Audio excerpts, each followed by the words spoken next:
what do you think would be like some of those top issues that we really need to bring into the mainstream pro-life movement?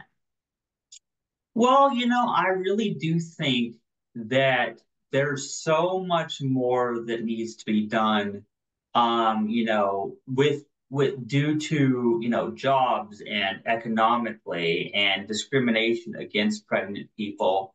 There's all kinds of things that need to be done to make it more feasible if we expect people to have the children to make it more possible for them to do so, obviously, because that's the number one reason that people are saying, well, I can't keep this baby, I can't afford to take care of it. And that's a valid complaint. That's a valid complaint because it's true.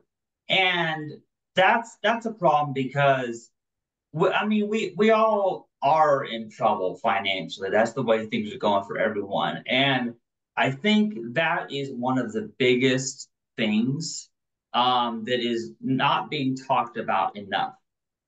Because, you know, the one of the most supposedly pro-life organizations is the Catholic Church, and they have a lot of money. We know that, you know. And so they probably could do more than they are to help people, but there needs to be people at all levels, people in politics and in the legal profession, and whatever local area they are, in every possible way to have more pro-life policies, and to promote that in companies, cities, states, federally, worldwide. There's so much that needs to be done, and trying to ban abortion, if that's what you want to do, fine. But just doing that without doing anything about all of the different causes that lead to it, Right. and yeah, and I also would like to add one more thing to that answer, and this is something that's kind of unique about me.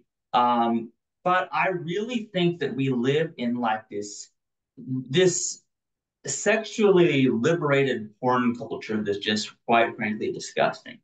If you get what I'm saying, Yep. because we have Yep. this time where people are just like, just casual sex, pornography everywhere, people acting like sex is the highest good. Unfortunately, the result of that lifestyle is an It's increase. selfishness. Yeah, it's selfish. It leads to increases in unwanted pregnancy, sexually transmitted disease, and I'm kind of the anti-hero, if you will, when it comes to this topic because I've just become so repulsed by it that I just vowed to never have sex, named myself Chastity, and even got myself castrated. I'm just so weird. I think I'm so against it because I've reacted badly to this society, this culture. You can't escape it. You can't watch any show unless it's like My Little Pony or something to escape from this world. And I feel it sound okay. It sounds weird to say, but I can think of myself as, I don't know, conservative. I like to think of myself as having old-fashioned values where people actually had Yeah. committed marriages where they were committed for life and people had some commitment, they had some loyalty, and that we didn't have this dating and hookup culture like people have now. I feel like people have gone nuts. And I feel like abortion, especially at the in the numbers, and even Roe versus Wade in the first place happening was a result of that culture already starting. And I don't even know if it's possible to ever go back to the way it was before. And I'm not saying everything needs to go back to the way it was in the 50s or 60s. Don't get me wrong. I'm not saying that because they were killing the gays and stuff like that anyway. But I'm just saying that people have gone insane, and what we're dealing with in regards to, social media and the way people are arguing about things, and the way that people are so crazy sexually, and that feminism has now become synonymous with abortion. That's very, very weird. But it's a result of people having no traditional values, nothing to stand Yeah. on, nothing. And that's the thing too. Like I talk to a lot of people, like most of my friends, like locally anyways, are like progressives and like not really that religious. Um, and like even when I talk to them, I feel like a lot of them recognize that like the way that like it used to be in terms of relationships and in terms of things like that, I feel like a lot of them recognize that like things would be better with just a slightly less of hookup culture.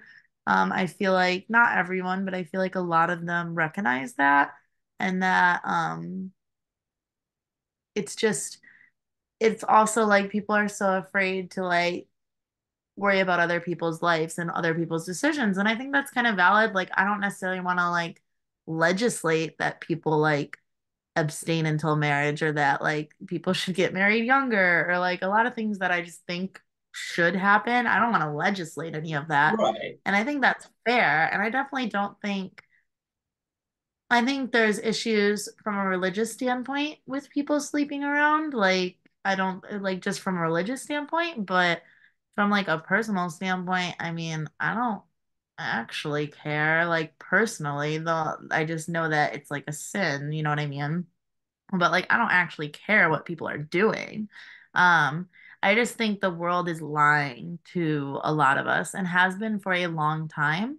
And I think you're right that like around the time Roe v. Wade was introduced is probably around the time that this kind of like really started picking up speed.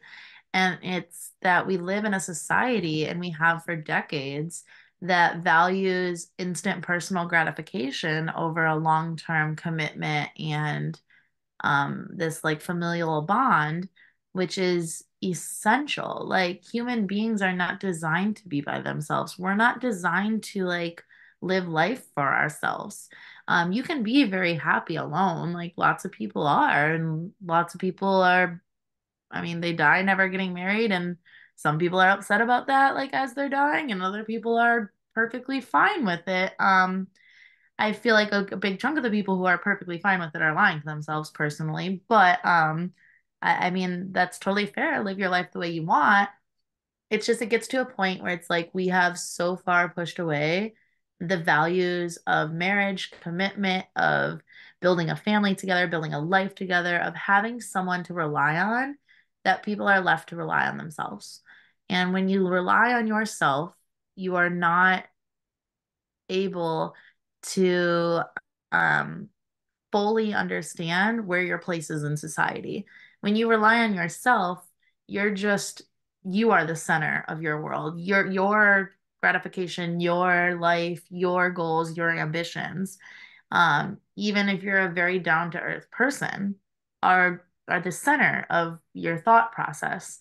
And instead, we need to go back toward at least in the way go back at least in the way of um, prioritizing connections with others and prioritizing building things together, prioritizing like finding a person that you're going to decide through thick and thin, no matter what happens, I'm gonna like spend my life with you and I'm going to do things with you. We're going to have goals together and work toward a place in society. And I think it's just I feel like people have forgotten like how important that is in the fight of like you're young, you can wait, you can do that later, you can do this. No, you can't. Like, I mean, biologically, you straight up can't after a certain point. If you're able to have children anyways, but it's like Right. It doesn't there's apply a to some of literal us, point. obviously. Yeah, it doesn't apply to me, but I mean like it applies to most people that like there Right. is a literal biological point at which you either won't be able to or it's going to be incredibly difficult to start a biological family. And you can just push it off, push it off, push it off. You can say it's not important, like it's not something I want. But at some point, the option's not even there anymore. And I feel like a lot of people, and it's obvious through IVF, like the IVF rates, it is very obvious that people do regret that they didn't think they wanted children when they were younger. People get to like their 40s and they're like,